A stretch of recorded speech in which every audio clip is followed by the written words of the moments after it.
É muito importante as pessoas entenderem isso para tirar esse peso, que tudo bem o padrão de desejo mudar, que não quer dizer que você não goste da pessoa.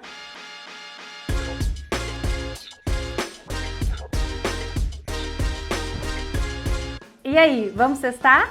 Você certamente já escutou ou viveu essa história. No começo do relacionamento, vocês não aguentam assistir nem meio episódio de série sem começar a transar. Depois de um tempo, pode maratonar séries e séries e essa vontade nunca vem. A falta de desejo é uma das queixas mais recorrentes do meu consultório e nas rodas de conversa de mulheres. Mas por que será que isso acontece? Afinal de contas, o que é desejo? O que motiva o nosso desejo?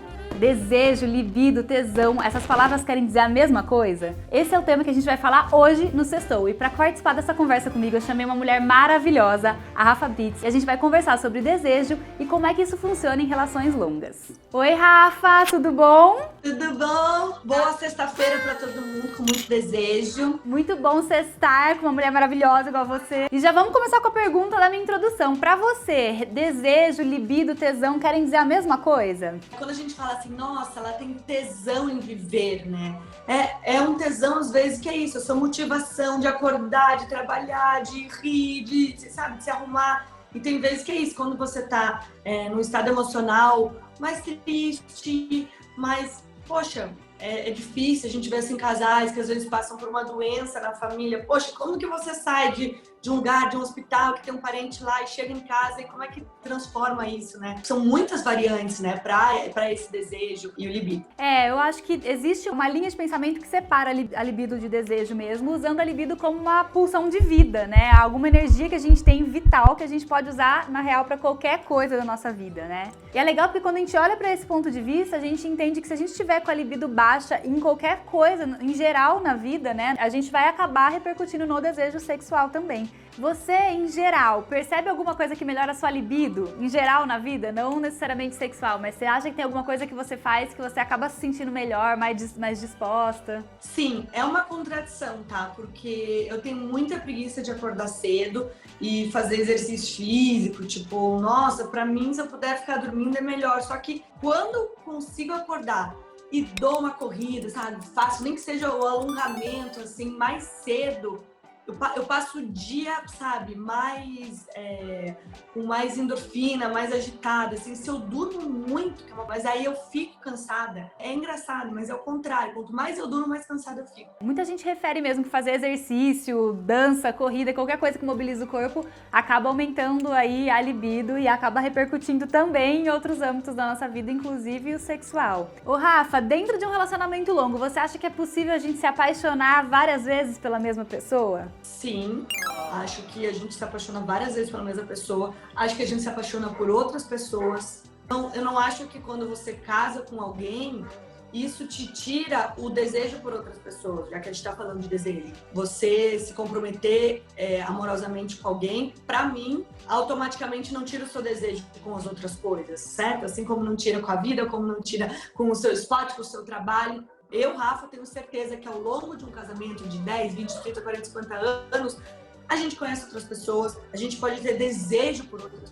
pessoas, e aí, se você vai realizar seu desejo, depende de acordo, né, com o seu casamento, qual é o modelo, se é aberto, se é fechado, Ao longo desses muitos anos com a mesma pessoa, a gente passa por muitas fases, passa por algumas crises, por alguns combinados que mudam. A gente precisa se programar para ter essas reconexões, sabe? Meus pais estão juntos há 54 anos e eu vejo que eles contam, eles têm uma narrativa da própria história, assim, eles inventam, sabe?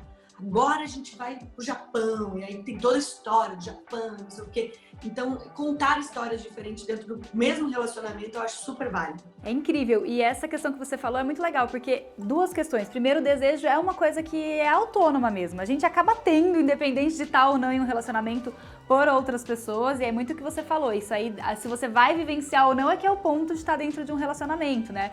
Mas as pessoas entenderem isso, acho que é um alívio até pra gente parar de querer controlar se a pessoa vai achar a outra pessoa atraente ou não, porque não vai ter esse controle nunca. Outro ponto muito legal que você falou, e isso é uma coisa que a gente vê muito quando a gente estuda desejo, é que a admiração, admirar o parceiro ou ver outras pessoas admirando o nosso parceiro ou parceira são grandes gatilhos pra resgatar essa paixão, resgatar esse desejo dentro do relacionamento. relacionamento. O que você acha que mais altera, que mais prejudica a libido e o desejo dentro de uma relação longa, assim, nessas alterações que tem? Para mim, realmente prejudica a libido é a falta de admiração. E aí eu vou ter que tocar num assunto que é a independência, sabe? Às vezes as pessoas acabam vivendo uma vida meio simbiótica, no sentido de um viver o tempo inteiro a vida do outro. Então, para mim, essa independência, autonomia, acho que seria a palavra, uma autonomia, assim. Autonomia traz libido. É isso que a gente vê na prática, é isso que a gente vê em estudos também, as pessoas falando essa questão do como ter tua individualidade, né? Eles fazem um grande paralelo, assim, entre amar e ter desejo, ter paixão, né? Como quando, às vezes, a gente ama, a gente faz essa simbiose aí e acaba anulando a sua individualidade e o quanto isso prejudica o desejo, porque perde o mistério, que é o que você falou no começo, né? Perde esses limites, perde essa busca e tudo isso realmente são elementos importantes na paixão e no desejo.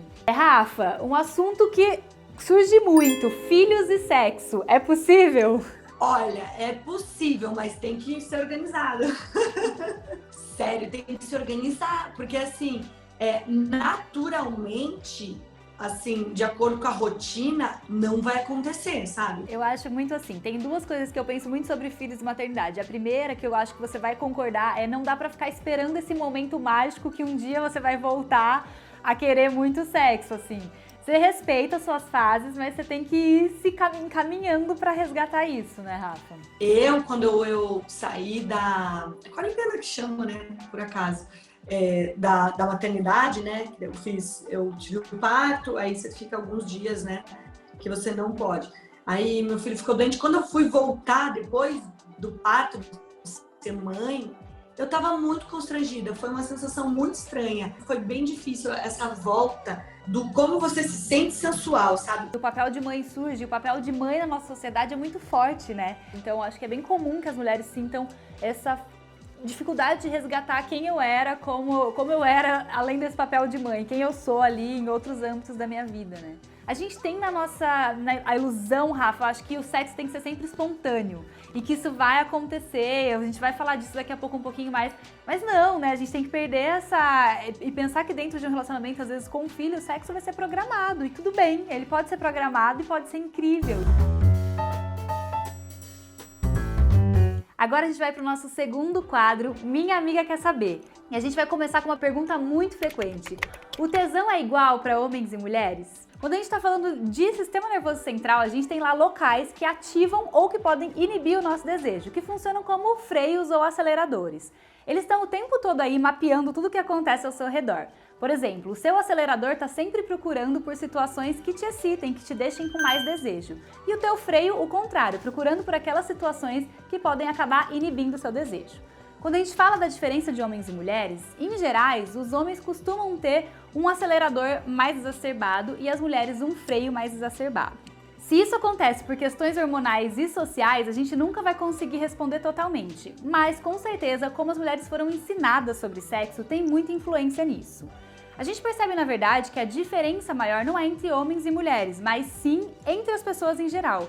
Então, entre as mulheres, tem mulheres que têm um freio mais sensível, enquanto outras mulheres têm o seu acelerador mais sensível. Os homens, desde pequeno, aprendem muito fácil a correlacionar o que é que excita eles, porque é muito claro, o órgão genital tá ali visível e a ereção é sempre um dos marcadores do que é excitante para eles. Para nós mulheres, isso não é um padrão tão óbvio, então a gente aprende muito mais a correlacionar o que nos excita com o que é socialmente ensinado. E eu nem preciso dizer que o que é socialmente ensinado pra gente é o contrário de gostar de sexo. Como você percebe isso nas suas convivências? Esse discurso de que os homens têm muito mais tesão que as mulheres? Eu sinto que é algo muito mais social e eu acho que, inclusive, foi algo que socialmente foi adotado para justificar dos homens poderem ser mais livres sexualmente, porque eles teriam mais hormônio, mais tesão, e dizer que assim, a mulher gosta de se envolver romanticamente, o homem pode só querer fazer um sexo. E eu acho que não.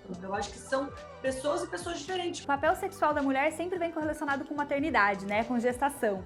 E nunca com prazer. Então isso foi uma coisa que ao longo da história foi moldada, eu acho, nesse sentido. A gente vai controlar aqui, né, de quem são esses filhos, com quem essa mulher vai transar pra gente ter certeza que a gente vai garantir essa paternidade aqui. E foi colocado na cabeça das mulheres, né? Se a gente olha, sei lá, século XVIII, o ideal de uma mulher era uma mulher que não gostava de sexo.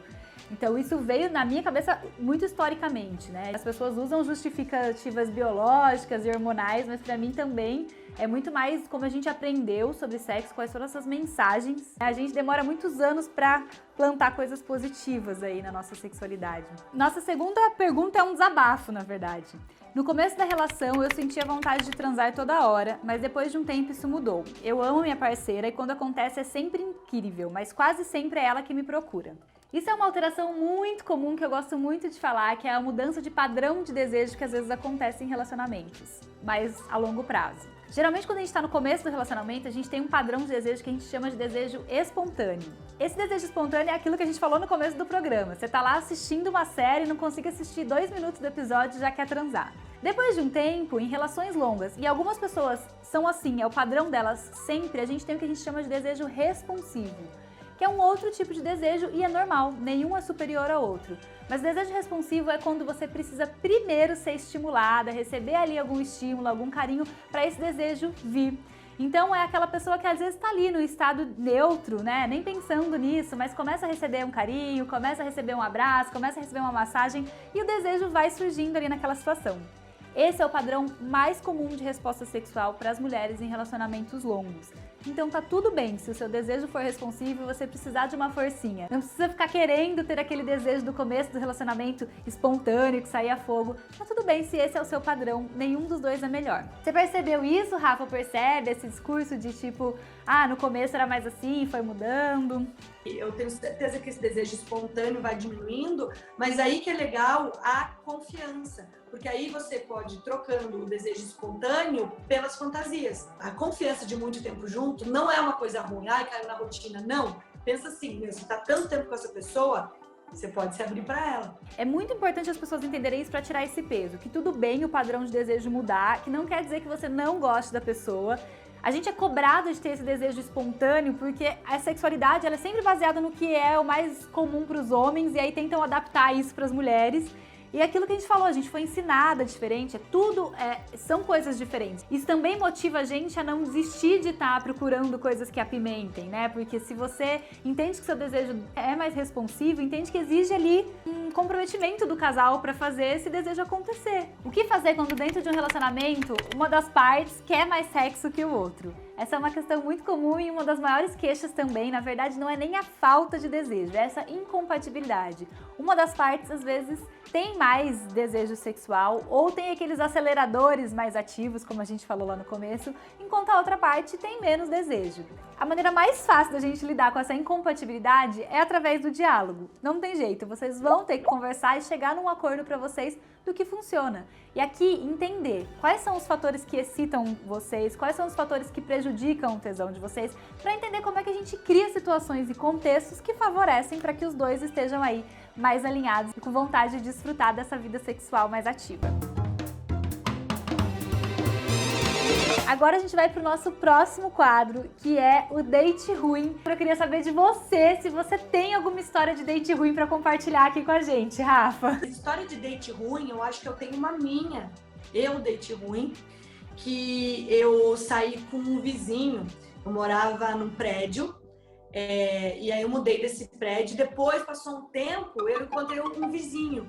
Oi, vizinho gato, né? Oi, vizinho, tudo bom? Eu tinha tomado muita tequila. Aí eu fui pra casa do vizinho, pra ficar com o vizinho. No primeiro beijo que eu dei, sabe quando você vê tudo gira? Eu falei, meu Deus, ferrou. Aí eu falei assim, vou no banheiro rapidinho. Fui no lavabo do vizinho, vomitei, né? Tipo, e aí, você não sabe, a hora que eu fui, agora beleza, vou dar um jeito aqui, passar sabonete na língua, seja lá o que for, né? Eu fui ligar a pia, não tinha água. Estava sem água. Aí eu liguei a pia. Como eu tinha morado no mesmo prédio, eu saí do lavabo, fui na cozinha, tentei água na cozinha, tentei água na lavanderia, não sei o quê. Falei, ai, vizinho, ai, desculpa, tô meio mal, me leva pra casa. Enfim, não beijei mais, né? Toda vomitada. Fui pra casa. 4h30 da manhã, eu cheguei em casa. Quando deu umas 8 e pouco, ele me mandou uma mensagem. Meu apartamento alagou. Você largou tudo aberto. Eu larguei tudo aberto, porque nenhum saía água, porque tava sem água. Quando voltou, o guri tava dormindo, alagou o apartamento dele, a madeira da sala, tudo empenou. Ou seja, além de ter sido um date ruim, que foi péssimo, ainda date com prejuízo eu dei pro rapaz. Nossa, você foi um baita date ruim, Rafa. Bom, Rafa, a gente tá indo pro nosso final. Foi um grande prazer ter você aqui e bater esse papo. Obrigada! Gente, adorei. Tenham um desejo por si mesma. Quanto mais tesão a gente tem pela gente, mais isso exala e as pessoas correspondem também. Má, parabéns pelo seu projeto. Boa sorte com tudo. Beijo pra você e pra toda a equipe. Obrigada, Rafa. Foi um prazer conversar com você. E a pergunta dessa semana é: o amor e desejo podem andar juntos ou um anula o outro? Espero vocês no domingo para mais esse bate-papo importante. E para encerrar, eu quero muito saber o que vocês acharam do conteúdo. Deixa aqui seu comentário, compartilha a tua história, conta seus dates ruins. Manda isso aqui para todas as suas amigas que precisam saber sobre desejo e dá o seu like. Foi um prazer estar com vocês. Um super beijo, que vocês tenham muitos e muitos desejos maravilhosos por aí.